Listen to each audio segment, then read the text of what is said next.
अच्छा बशीर, आपके वाले साहब का नाम क्या था? सुल्तान नाम था, सुल्तान मेरे वाले साहब। क्या मतलब सुल्तान था? मैं तो जिंदा हूँ भाई, मैं बैठा हूँ इधर। अबे ये क्या माजरा है, मुझे तो कुछ समझ नहीं आ रही। अंकल आप अपना एक कार्ड मुझे चेक करें। सुल्तान अहमद, वालिद बशीर अहमद। शबीर, नाम तो इसका सुल्तान है।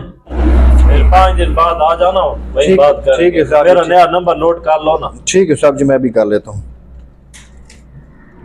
साहब जी ये देखो, शबीर अहमद वालिद सुल्तान अहमद, शबीर के वालिद साहब जी यही हैं।